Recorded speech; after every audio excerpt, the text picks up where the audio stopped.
On this episode of Chicago Beer Pass, Nick and I are drinking some full moon looks from Solemn and Pollyanna. As I talk about my pickup experience at Solemn, Nick talks about picking up Thundertaker from Revolution, and we get into the Yingling Miller Coors deal and a whole lot more. All that on this episode. Here we are, hitting up events, drinking our way through Chicago beer, and trying not to miss a thing. Yeah, because, the cork popped out, it flies like fucking 10 feet. We're like, yeah, let's do it. All you have to do is add some fruit, stir it up, and ride that milkshake wave. Whenever I see him, I gotta take a photo with the most decorated brewer in Chicago, Jonathan Cutler. It'll be like the stuff you hear. Every time you go to Floyd's, all the music sounds like this. Raw, raw, raw. Sometimes you want a small beer, but really, you want a big beer. You gotta take in all those big aromatic hops. Hey, what are you doing this weekend? Waiting in line for a bottle release? Should have never been a fad. The black IPA is delicious. Hey, and welcome to Chicago Beer Pass. I'm Brad Chmielewski. Brad, what's up, man? I'm Nik White. We're getting a Dank here. Yeah, man. And it's Thursday is our new Tuesday, huh? I guess so, yeah. I feel like Tuesday, or no one knows, these episodes come out randomly, but Tuesdays works out well when we were both. I was at the office all the time. You were working at your office. Now it's like Thursdays are better, like roll into the weekend kind of. Yeah, I think you're right, man. proper Friday Junior right here, boy. Yeah, you don't need to break up the week as much with the podcast. Yeah, that's a fact. The artwork on this, you almost had to take a double take, and they're like, this could be one of 70 breweries. They all have these, one-off weird landscapes on their fucking cans. It's like I was saying, we're getting Dank because we got this Dank West Coast style ale from Solemn / Pollyanna. Yeah. Called Full Moon Looks, right? Full Moon Looks. With Lotus and Galaxy hops. Don't know much about a Lotus hop. No, I would assume it's like flowery tasting because the lotus flower. Like the lotus flower. When I saw Dank, I expected hazy, but if you're watching the video, this beer is clear and pretty much see-through. I don't know, classic pale ale kind of look to it. It's a good-looking beer. Mm-hmm. I think this is 2 weeks in a row for the West Coast, right? Because I think one of the Rev beers was a West Coast style. Yeah, thing. The base. I think it might have been base, yeah. Couldn't have been Superstructure. Superstructure was weird. Superstructure was the Imperial, right? Yeah. But I picked this up at Solemn. I was out there over the weekend, and I saw this, and I was like, that sounded pretty good. I was like, all right, let's give that a try. I didn't know what it looked like. I just went off name only and had never heard of it, so. Yeah. And it's 6%? 6.8, so a good little kick. It's quite nice. It's not as bitter as the West Coast IPAs, I remember, which I can appreciate. It's got a Midwest sensibility, Right. it's got a nice little fruity pineapple thing going. Mm-hmm. Yeah, because when I hear Dank and West Coast, you think Stone or even something from Sweetwater, kind of aggressive, but a ton of hops. This is. I think grassy and resinous. Yeah, this is. You get a little bit of that. A little, but it's understated. Yes, it's nice for sure. Mm-hmm. But I picked up some stuff from Solemn because I was out that way visiting my mom, and I wanted a beer, beer. Yes. And I was like, I know Solemn has beer with their. They got the end all. End all IPA. Yeah, that's a hazy IPA. It's a light hazy one, a little more hazy. Talking about looks, we hated the way that beer looked. Yeah. But then they have Lou, and Lou is just this is it a Kolsch or? I think so, and I want to say it's got at least a gold top. Yeah. Yeah. With crazy, like I said, Ed Hardy kind of font to it. It's 4.7%, and I think I had too many hazy IPAs at home, and every time I would go into one, it would be this one has vanilla, this one has lactose, and I was like, I want a beer. I'm still working. I don't want to think about this. I don't want to be that's too sweet, that's too aggressive. Lou hits that spot. Dude, we talked about it a little bit last week, and I'm not, because the more we're all working from home. Well, most of us are working from home full time now, right? But then you're doing that, and like you're gonna work past 4 o'clock, but you're for sure cracking some open at 4. And as much as I would like to say it doesn't matter what I drink at 4, I notice my mood is different if I just have something like a Lou. Yeah. Then I'm just, you're able to roll of longer with the stuff Deep you're doing. woods, cracking deep woods at 4 o'clock. It's distracting. It's distracting. You're like, distracting is the best word. You're like, fuck, I can't. I'm thinking about the party now. So I should have got 2 6-packs of this because I already crushed my 6-pack of Lou in less than a week, and it is perfect. I think it's $7.99 a 6-pack. Like, Okay. that's a great price point. Yeah. It makes me realize, like, drinking that and wanting that for so long, we've got people off of drinking like Miller Lite and Budweiser. It's like sometimes you just like don't want to think about these beers. Like, there are better options than those two. Like, Lou is a proven example of that, but Yeah. I don't know. You just don't want to think about it sometimes. Sometimes you just want something to drink. That's a fact. And I remember you were saying in the pre-show, like, the term IPA is broader than ever. So you get this super cool, landscape art with the volcanoes and the sunset and all this other shit. And you're not, thing. and they describe it, but we know that it could be a number of things regardless of what it says. Yeah, I don't know. Anyone who loved IPAs, I don't know, years ago because they were like aggressive and hoppy. You go in now, it might have, like we said, lactose. It could have an adjunct in it. They might make a hazy and don't even tell you. Right. Yeah. It could be extremely bitter. It might be more of the pale ale side. You don't even know what you're getting anymore, so the descriptions are a little lacking sometimes, which kind of sucks. Yeah. Where some of these barrel-aged beers have, paragraphs on them describing them, and you know everything you're getting. And a lot of these IPAs are dank, hazy with lactose and bramble. And you're like, what? Okay, why? Is it so it's an IPA? We still talking about IPAs here? What is all this shit?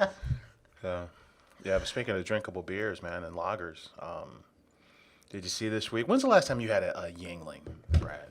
A Yingling lager? I've probably had it once. I was not a fan. I mean, yeah. I tell you, man. First of all, I was surprised to see that they were like the number one seller. They're the top craft beer in America. Right. That brewery produces more of that than any other craft brewery.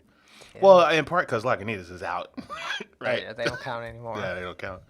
But yeah, I think the news this week was not Lagunitas, but Yingling and Miller Coors came to a partnership. Sounds like it might be a 50-50 thing. Okay. Where they're going to make Yingling from coast to coast. They're going to leverage Miller Coors locations to do that, and this puts them in 22 new states. Yingling. Okay. And Yingling, you couldn't get here in Chicago. I think that was part of the appeal. So I went to the Football Hall of Fame in Ohio one summer. And it was Yingling and whatever shot of whiskey is on sale. Okay. The whole trip, because I was in Ohio and I couldn't get here. Right. But I mean, that was the appeal for me. Like, it was there. Like. So yeah, if it's here all the time, are they like over? Do they think this is going to do better than it is? Right. I mean, I don't know, but you know what? I think it's probably better. It's better for Miller Coors than it is for you.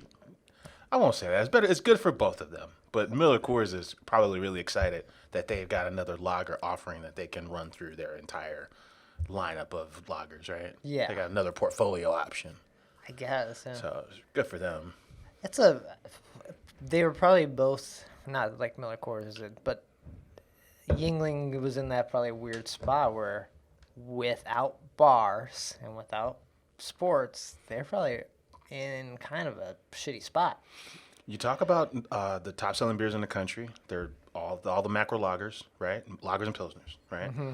We joke all the time that those companies, at their core, they make beer, but at their core, they're a marketing company, to your point.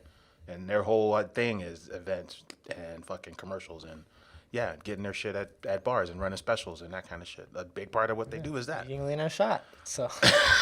So, yeah. So they're like, man, how do we spice it up? Mm-hmm. There we go buy a lager company.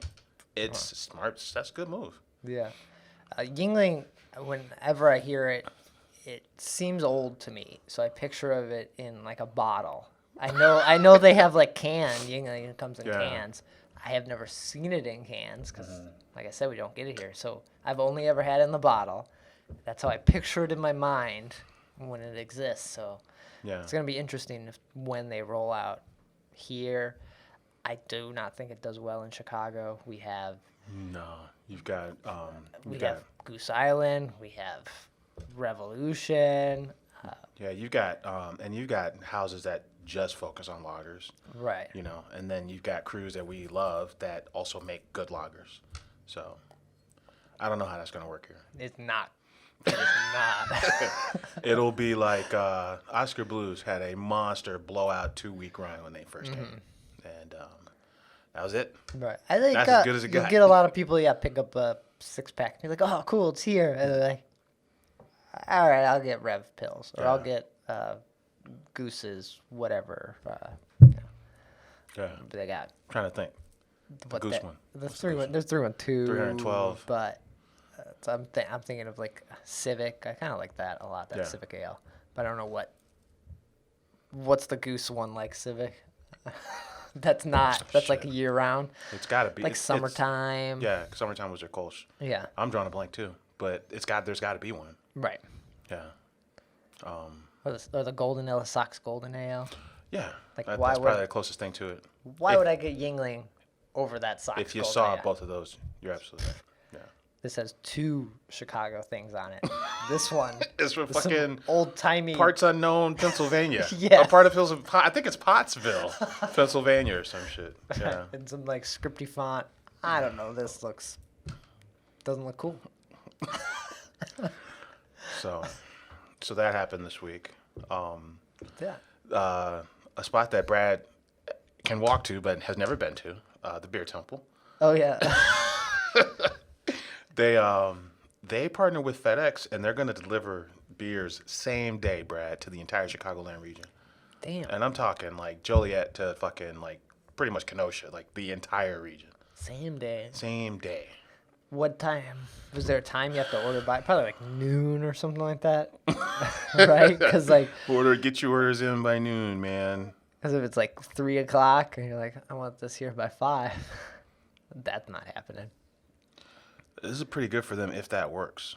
Is that a thing that you can? That sounds, I don't know. It sounds like an expensive proposition, right? FedEx, I use FedEx a lot. It's kind of expensive. A little bit. Like, A little bit. I think they're opening it up to like Bourbon County, and you can get that shipped to you. So if you're someone that wants some kind of cool small release in the city, and you're in Batavia, right. this is a win for you. The same day thing is amazing.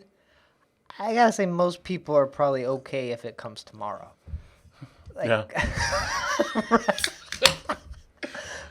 Because if I was to order beer and I want it now, like I want it now. I don't want it in like 4 hours.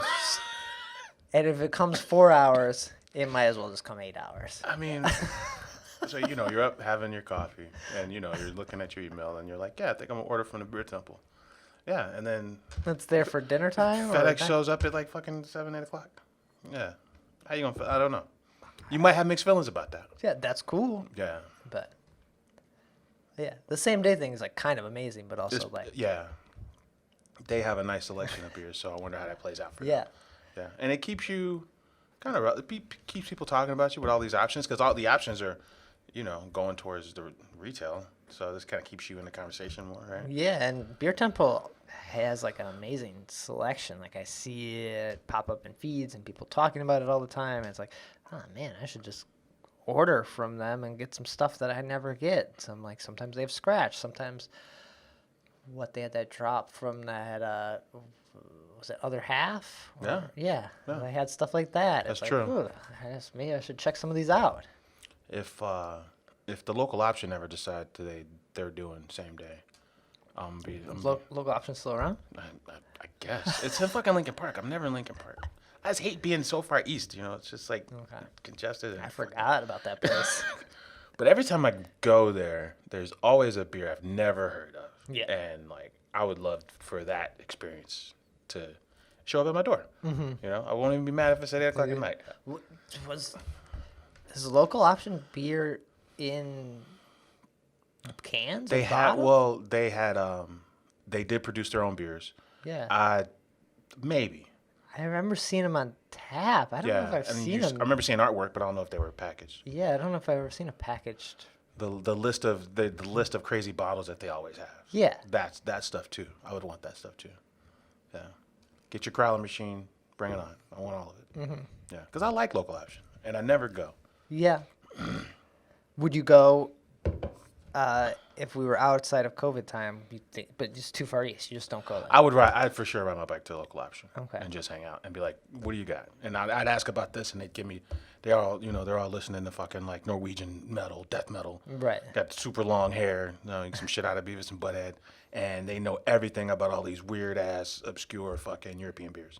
And I'm like, this is great. And then they're like, would you like a fucking po' boy? And I'm like, this is a heavy metal craft beer bar that sells like fucking Cajun food. Yeah. And it's in Lincoln Park. It's bizarre. In a neighborhood. It's not even like.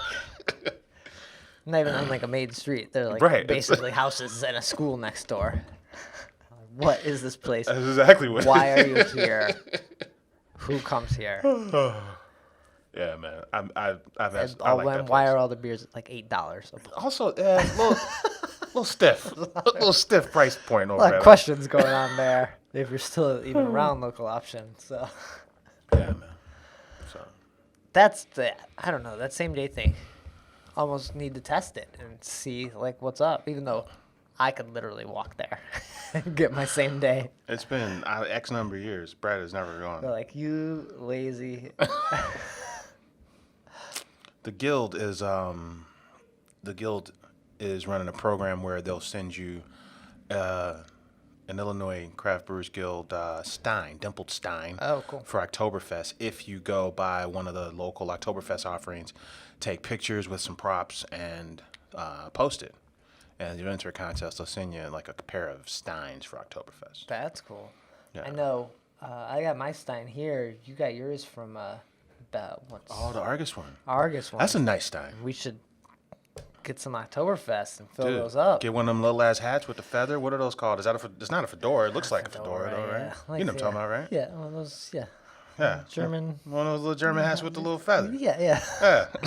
Just Or a fucking fill up a liter of beer. I'll do a liter episode. and get my it's got a piano and it looks like a harmonica kind of The thing. accordion? Yeah. You have an accordion? I mean, I don't, but Oh. if you got one, I'll for sure pose with it. If you got one, that's what I mean with my little hat.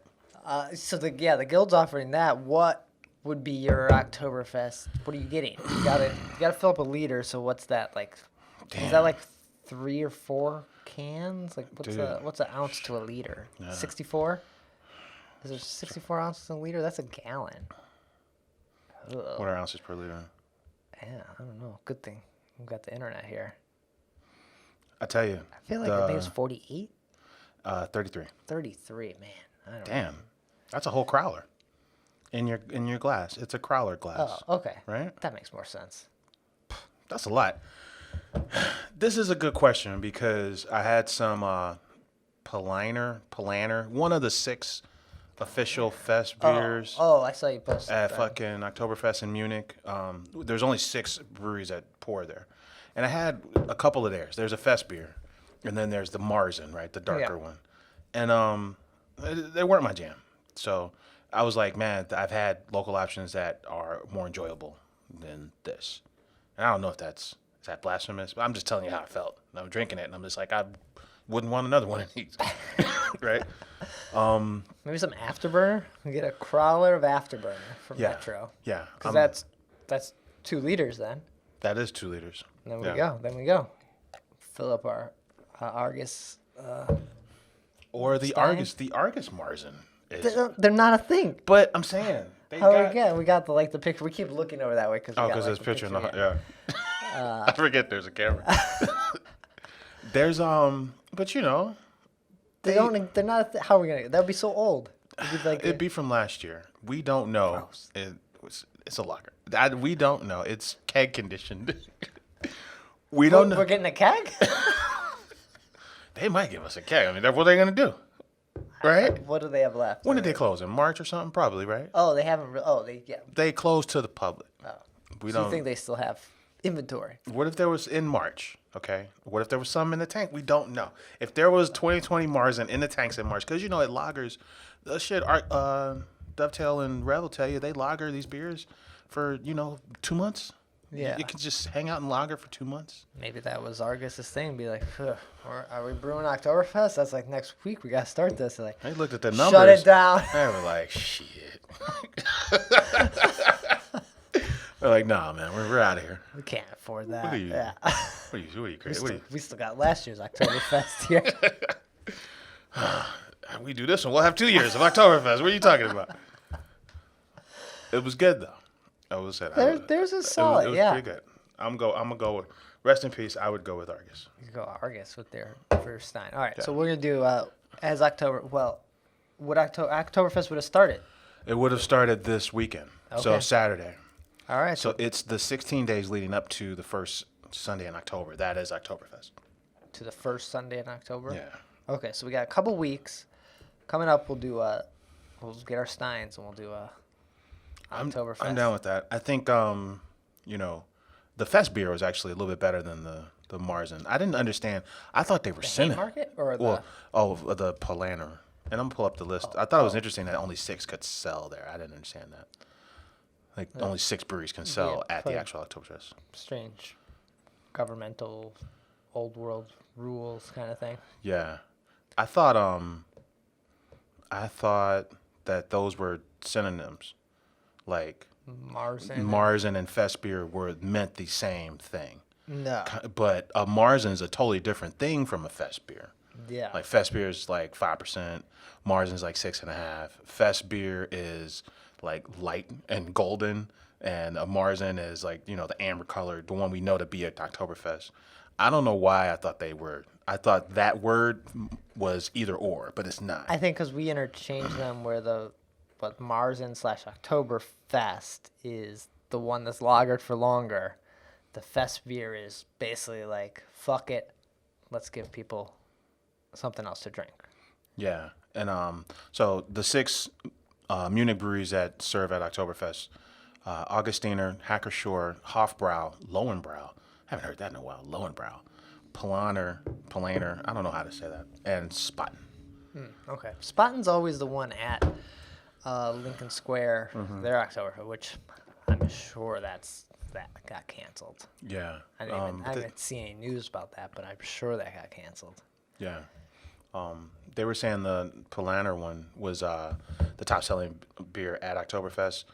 In part, for a long time, they didn't. They only sold it at Oktoberfest. It's the only time all year you could get it. Oh, okay. So I guess people got excited about that. That's cool. That's a good way to do that. All right, so we'll get a growler, or a bunch of cans of something. And fill our steins. I will say this: I'm not a big fan of the Fest beers I had, but I do enjoy that these are lagers. Like the American lagers don't taste like those lagers at all. Right. So I'm glad we're focusing on lagers being can have a bunch of different types of styles, right? Yeah. Different flavors is what I meant to say. Lagers can have varying flavors. We might have to get the Dovetail one. Yeah. Really, that's what we should do. That's what We we should never do. have Dovetail on the podcast. That's very true. The one time we did, which the cans were questionable, but Yeah, we kind of took an L on the cans. But I like Oktoberfest because it focuses on the range of flavors in the lager style. Yeah. And then the other part is I really like Steins. It's the only time of year where we're thinking about, let's bust out the Stein, man. yeah. You know? One time on a Oktoberfest story, I was in Boston during Oktoberfest, and we went to the Sam Adams Brewery in Jamaica. Yeah. Is in Boston? Yeah, in I Boston. haven't been to Sam Adams. Jamaica or whatever the little. Yeah, I think it's Jamaica Town. I don't know. Whatever, I haven't been. I don't know. I forget. Oktoberfest is not a thing in Boston. Really? Is Boston is like Irish. And When you see the There's Sam no- Adams, the logo, you there's see no the Germans. you see the mud. That's- It was weird because they didn't really know what it was supposed to be, but I did like the Stein holding thing, and there was like 50 people at this Oktoberfest party at Sam Adams Brewery. You know who threw a killer Oktoberfest was your boys over at Cruz Blanca. Oh. When they had, 10 beers. And one was Oktoberfest. And the other 9 were fucking... Table beers? They were table beers and beer to guards. Beer to guards. When they first opened, yeah. Oh, All right. But one more note about Oktoberfest, and then we'll close that. man, that's sad that also Oktoberfest kind of got canceled this year. They said the last time it canceled was because of World War II. Other than that, it's been rolling. Or the plague was probably, or it might not have been a thing. Because that's the story you keep hearing where it's like, this thing hasn't closed since the bubonic plague. It's like, oh shit, really? 6 million people over like 2 weeks. It's the largest party, in the world. But a prince got married, right? A prince got married in 1810, and they were 2 of the founding members of the city of Munich. Okay. And the Oktoberfest celebrates that marriage. There, man. Oh. Yeah, so that was it. Nice. All right. So I feel like we should just be drinking Steins or Oktoberfest for the next couple weeks. Just get them. Maybe. It's Or gotta- pumpkin ales. pumpkin. No pumpkin ale. I haven't had a pumpkin ale in a long time. I have a friend that loves Shipyard's pumpkin head. Mm-hmm. That's his jam.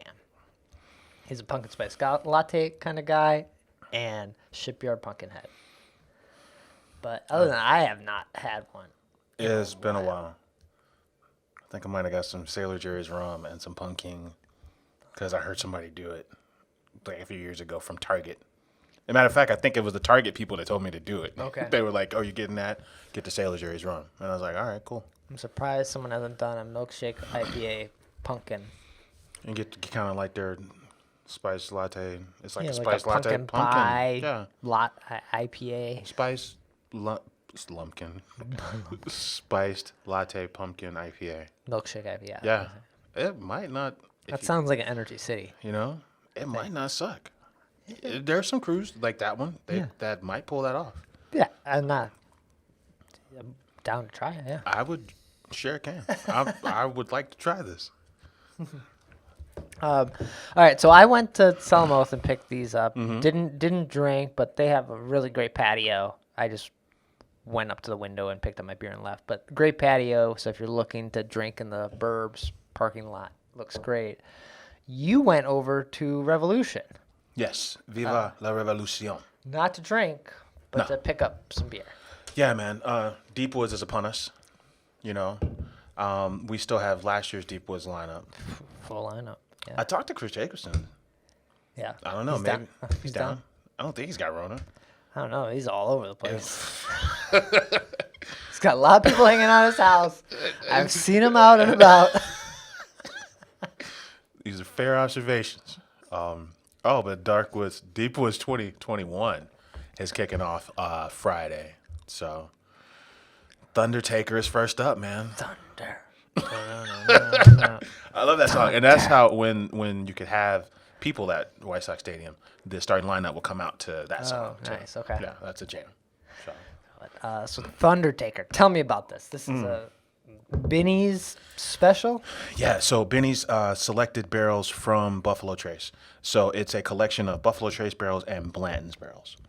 Okay. And Revolution has an Imperial rye stout. Now, I think it's interesting because rye it's a more expensive grain. We talked about that before. Yeah. But then the use of rye consistently in special releases is something that Rev's kind of own and running with, right? Like Rye Way to Heaven and VSOR, right? I don't know if there's been a rye wine yet, but those two in particular are really fucking fantastic. And I don't really look forward to like a rye beer at all. I think fucking Clybourne had a Roggen beer, which I want to say is like a Hefeweizen with rye. I believe that's what that is. Oh, okay. But there's a short list of crews that are like, hey, let's throw some rye in a fucking beer. Right. You usually get like red eye from Two Brothers or that racist brewery that shall not be named. Oh yeah. The Man, that beer's good too. It sucks that they're so whack because I'd actually like some of their beers. I'm like, but I can't fuck with them. Yeah. But it's usually red. Redunculous. Imperial Red. Oh. Yeah, it's fucking good too. Fuck those guys. So yeah, it's usually like for some reason a lot of red ryes. Or I think. Yes. Before you see like a straight up rye. So that's Thundertaker. I think Blanton's in Buffalo Trace. Oh, you gotta. Nick came prepared. If you're watching the video, we got Blanton's. We got the box, and I assume there's whiskey inside of it. I think so. So, what makes Blanton's? Why is that unique for them to do this over whatever other whiskey barrel? Yeah, it's not just the packaging. It's a really cool grenade bottle with a little horsey on top. You collect them all, and Right. it looks They like run. it's running a race. It's not just that. I think Blanton's, the actual dude, Albert Blanton, he built a warehouse at Buffalo Trace because he was president at one point. Okay. There's only one metal warehouse at Buffalo Trace. All the other ones are brick and wood, brick houses, just like anything you've seen, Okay. right? So with metal, the idea is that the metal changes the temperature. The temperature fluctuates a lot more often with It'll probably get really metal. hot. It gets really hot. It gets really cold. So these whiskey folks will tell you once, you know how that's the big thing about whiskey, right? Like, well, it penetrates the barrel and then it comes back out, and that's why Kentucky's so great because the temperature is always changing.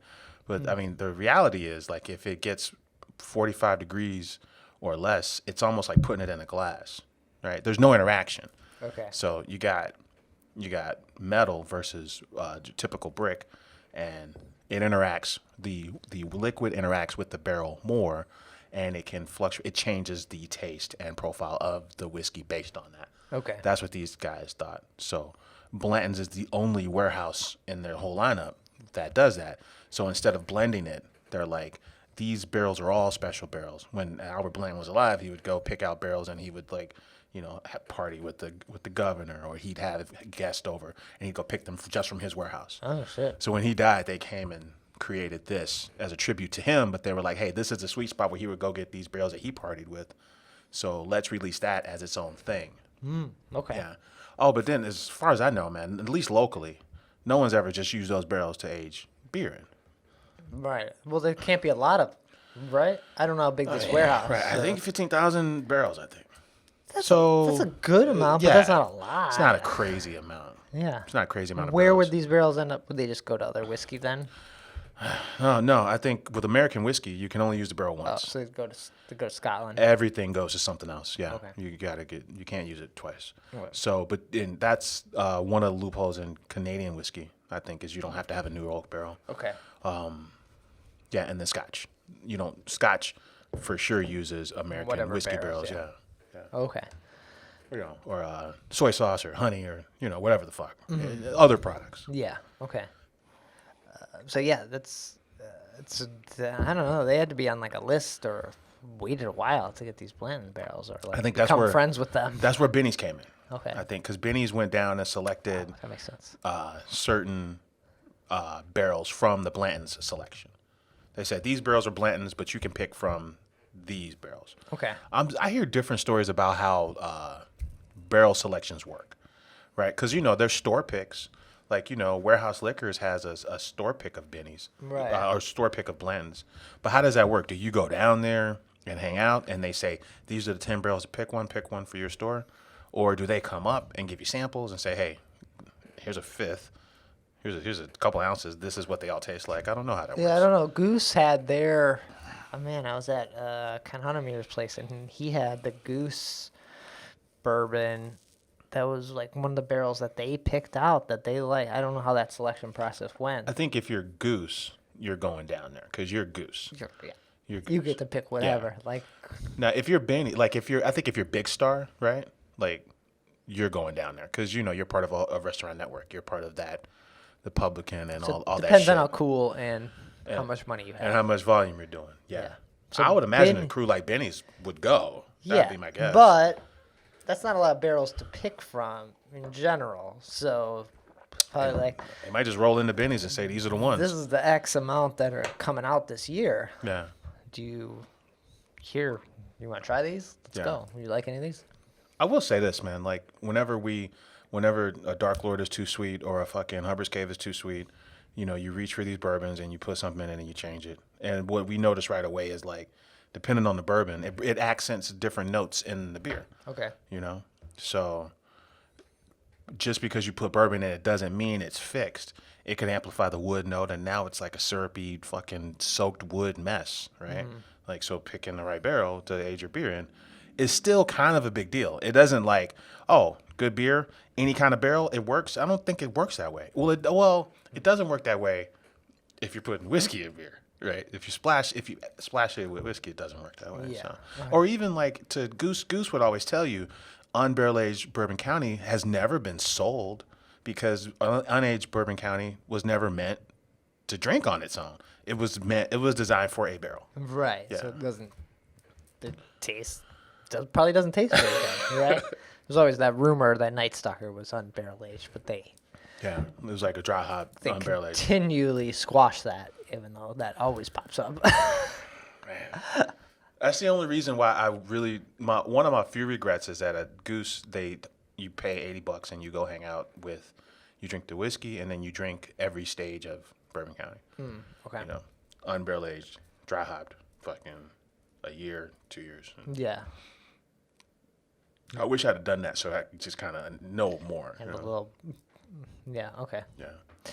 But it doesn't sound like there's very much Thundertaker because one, there's not a lot of Blanton's barrels, and this is a very limited run, but they are available at all the Binnies. Yeah. Every Benny's in the state is gonna get, I think, 6 cases. Okay. Right. I think that's right. That's not that many. No. Because it comes in 4-pack boxes. So. Yeah. And every Benny's in the state except Springfield. I don't know what Springfield did to get on the list, off the list. But Damn. yeah, Springfield's not in. But every Benny's in the state is going to get this. And it drops the same day as the brewery, which is kind of cool. Okay. Cool. Yeah. Yes, so there was like the pre-order for the brewery, but no pre-order for the Binnies. Yeah. Each Benny's gets 5 cases, and then 1 case equals 6 4-packs. Yeah. Yeah, that's not that many. Yeah. I tell you, man, they announced the pre-sale, Tuesday? Yeah. At 10 a.m. So, I set my alarm, I went on, and right away their website shut down. And then it didn't get back up till 1 o'clock. Oh, shit. Yeah. But this is the first time that they've had it pre-order website only for their beers. A lot of times I think you just show up to the party, right, and get the beers. Mm-hmm. They've never done these beers exclusively online. Well, the Right? 2 winter ones were online, the Supermassive and Yeah, they were curbside. You're what's the right. other one? So they did Mixed Mixberry. Yeah, mixed berry rye way. I don't know, maybe the demand wasn't there for those. Maybe they were the winter or they were the cold weather ones. You're kind of splitting. Yeah, I guess they were the summer ones. But yeah. it's just like maybe people didn't care at that time. We were 2 in the pandemic, and now we've kind of people gotten used to how this works now. Yeah. And then you're splitting. A lot of people aren't all in on mixed berry, nothing. Like mixed berry, whatever, I'm out. Yeah, Thunder? That sounds like badass, man. Like, I'm going to get that beer. Yeah. I know. Well, Bland's is a cult favorite. Everyone loves the bottle. Yeah. And it's like, it's the hype beast fucking. But, it's approachable. It's got some really nice, almost, I want to say fruit cocktail notes. Like, that's why people love it. It's delicious. It's the high rye mash bill, so there is a nice spice to it. But overall, it's an approachable, fruit-forward, honey-forward fucking whiskey. So that's why people like it. Nice. Are you and Afro Beer Shake going to talk about these 2 on the podcast? I don't know, man. She's been That sounds like this is like a perfect thing for the neat pour. We've been fucking arguing. I don't know what to tell you, Brad. This is like I tell you, it's fucking ridiculous. the Blanton story is really cool. I don't know a lot about whiskey and bourbon I know enough to know. I know enough to get by.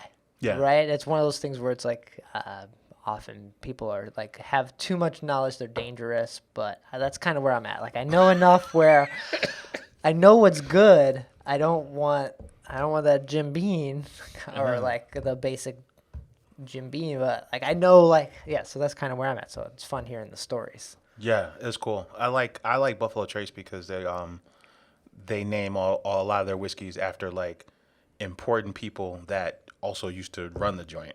So E.H. Taylor, Albert Blanton, Elmer T. Lee. Right. These Paying those respects yeah, to those people. it's like a living, breathing museum kind of come to life.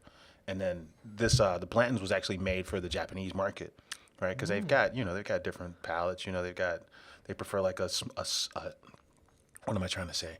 Not discerning, but like they like a little more balance and a little more nuance and not a lot of like really big notes. Right. So, The American whiskey and bourbon, it has like a little bit of a burn that Japanese whiskey does not have. So this more approachable style was initially made for the Japanese market, right? okay. Because I think at the time Elmer T. Lee was the master distiller, and he was pitching the idea for this around the time they sold to a Japanese company. So that's what the Japanese company saw. They said, Right. "Hey, Are they part of the Yamazaki? not Yamazaki. It's different though." Okay. But yeah, they were. It's like a holdings company that's in like a bunch of other shit. Okay. But I think part of the reasons that Blanton's got the green light is because the guys who had just bought the company were talked into investing into the distillery by Elmer T. Lee, and their initial thought was, okay, the shit you're describing, as soon as you make it, our primary market is Japan for this shit. Okay. And then yeah, a lot of Blanton's goes to Japan first. So like this is the gold, and this gold is the first time gold's been in America is this summer. Like the OG Blanton's is here, but then they've got these other variants like straight from the barrel and gold. Both are higher proof. Those have actually only been sold overseas, which I think is bullshit. But that was the focus of the company when at the time Blanton's was introduced. So, yeah. Man, we talking that whiskey shit, Brad. I know. All right, so we're gonna do another video. Make sure you check out the YouTube channel because we post a lot of beer reviews of stuff we don't drink on the podcast or things we get extra of. So we're gonna drink a Thundertaker, probably dive into some Blanton. So check out that video. We'll continue to talk about some of these same things we're probably just talking about as we repeat ourselves as we drink more. Any other beer-related things we need to talk about? Noon Whistle, their Naperville location opened, so congratulations to them. I'm still not totally clear where it is, but I saw some pictures. Looks like they had a nice little turnout. They have some indoor seating, outdoor seating. Looks like a big open space, so probably great for winter. As winter comes and we continue with COVID, we'll be very spaced out from people, so look nice. For sure. Shout out to Solemn. I like this Pollyanna Solemn collab. But then also this Saturday, it's Viking season. So it looks like Avenged by Vikings and Kidnapped by Vikings are being released at Solemn. Oh, nice. I was it- there a weekend or too early. You missed it, man. But it's not your fault, man, because, they've been sitting on this fucking spot in Logan for like a year. So. Yeah, I thought when we talked to Hobbs, Yeah. he said they were going to open like some sort of to-go thing. Or that was like their play. That's like that's not far from, that's striking distance right there. Yeah. I'd go there. and I get almost that. picked up more City Water. The Valencia Orange. Yeah, that's your is jam? The best one. Like, they have like a berry one that's good, but Valencia Orange is, that's the best. I'm going to have to revisit it because Rosa is out as an activity beverage for me. Okay. Out. So I've got some City Waters. I'm going to revisit those this week. Yeah, if you have Valencia Orange, that's fucking the best one. I think we have like one can of those left in there. All right. Yeah. It's tough when you're like, this is my favorite, but I don't want to drink them all. Like, you save the one for later. I don't know. Yeah. It's a tough thing. It's like when you have like a buffet and you're eating like that bite's the best, but I don't. That's Brad, man. I'm too big to be hanging out at the buffet, man. That's all Brad right there. All right, let's get out of here because I want to try this Thundertaker. Let's do it. Nick, where can people find you? Get in touch. We're not recording. Right on, man. I'm on Twitter at Nicosio. And I'm on Twitter at BRAD, Chicago Beer Pass, Instagram, Facebook, website, chicagobeerpass.com. Everything gets posted there. And yeah, let's dive into this Thundertaker, and we'll be back with our Stein episode. Yeah. Cheers.